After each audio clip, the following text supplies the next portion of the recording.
নমস্কাৰ সকলোকে মোৰ এডুকেশ্যন ৰিলেটেড চেনেলটোলৈ স্বাগতম জনাইছোঁ। আজি মই লৈ আহিছোঁ কৃষ্ণকান্ত সন্দিকৈ ৰাজ্যিক মুক্ত বিশ্ববিদ্যালয়ৰ পঞ্চম ষান্মাসিকৰ 2025 অসমীয়া নাটকৰ যিখন এছাইনমেণ্ট সেই এছাইনমেণ্টখন আপোনালোকৰ বাবে লৈ আহিছোঁ। প্ৰথমতে মই আপোনালোকক কুৱেশ্যনসমূহ দেখাইছোঁ। 50 মাৰ্কৰ দিছে এইবাৰ এছাইনমেণ্টখন আৰু প্ৰতিটো কুৱেশ্যনতে 10 মাৰ্কছ কৈ আছে।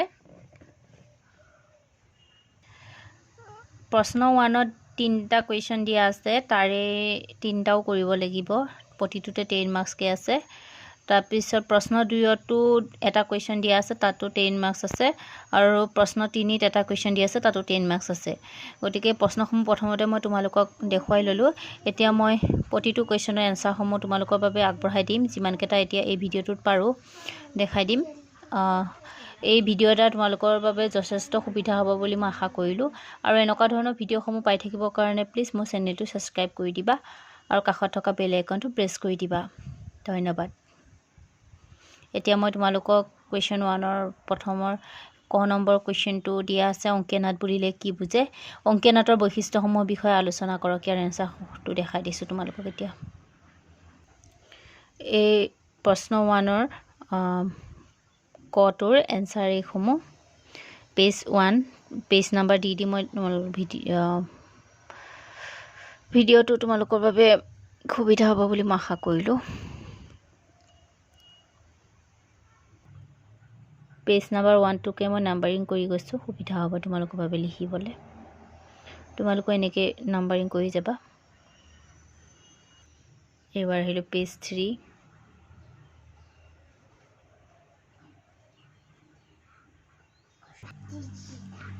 পেজ 4, পেজ 5,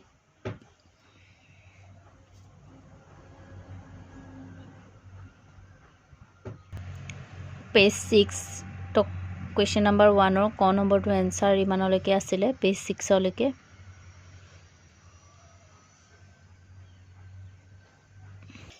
মই এবাৰ আগবঢ়াই দিছোঁ প্ৰশ্ন 1ৰ খ নম্বৰ, হাতী আৰু ফান্দি নাটকখনৰ কলা কৌশল আৰু সংলাপৰ সম্পৰ্কে চমুকৈ আলোচনা কৰা। ইয়াৰ answer page number 7,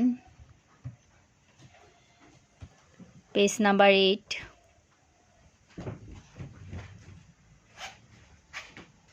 page number 9,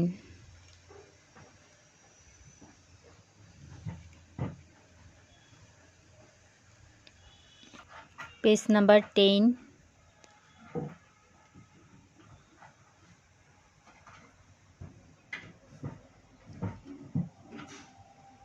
page number 11,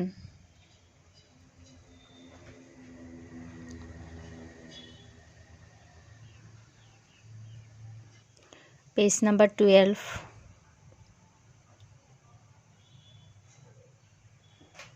question number 1ৰ খ নম্বৰ এনচাৰ ইয়াতে সমাপ্ত হৈছে। এইবাৰ মই গ নম্বৰ এনচাৰলৈ যাম। প্ৰশ্ন 1ৰ গ নম্বৰ, বুৰঞ্জীপাত নাটকখনৰ উপস্থাপন পদ্ধতিৰ বিষয়ে আলোকপাত কৰক। পেজ নাম্বাৰ 13ৰ পৰা ষ্টাৰ্টিং হৈছে এই কুৱেশ্যনটো এনচাৰ। পেজ নাম্বাৰ 14, প্লিজ চেনেলটো ছাবস্ক্ৰাইব কৰি দিব, আগবাঢ়ি যাবলৈ প্লিজ সহায় কৰিব। এনেকুৱা ধৰণৰ ভিডিঅ'সমূহ পাই থাকিব। আখৰবোৰ বহুত বেয়া হৈছে যিহেতু বহুত স্পীড লিখা হৈছিল।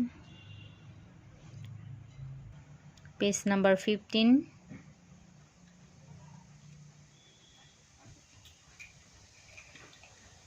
পেজ নাম্বাৰ 16, পেজ নাম্বাৰ 16তে গ নম্বৰ এনচাৰ সমাপ্ত হ'ল। এবাৰ মই নেক্সট কুৱেশ্যনলৈ লৈ যাম। নেক্সট কুৱেশ্যন প্ৰশ্ন 2ৰ ক নম্বৰ, পাৰিজাত হৰণ নাটকখনিত প্ৰকৃতিয়ে কেনে ভূমিকা গ্ৰহণ কৰিছে আলোচনা কৰক। পেজ নাম্বাৰ 17, পেজ নাম্বাৰ 18, অলপ স্পীড দেখাইছোঁ যিহেতু ভিডিঅ'টো দীঘলীয়া হৈ গৈ আছে। Page number 19, page number 20, page number 21। ইয়াতে সমাপ্ত হৈছে 2 নম্বৰ প্ৰশ্নৰ এনসাৰ এতিয়া আহিছো প্ৰশ্ন 3 ৰ ক নম্বৰ এনসাৰ লাষ্ট কুৱেশ্যনৰ এনসাৰ এটো পেজ নম্বৰ 22 আৰু চিৰাচূত্ৰ কালৰ অসমীয়া নাটক সম্পৰ্কে এটি টোকা লিখক এটো হল কুৱেশ্যন এটো এনসাৰ পেজ 23 পেজ 24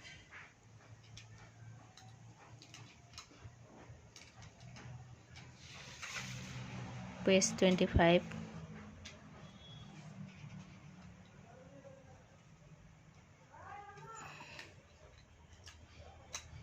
পেজ 26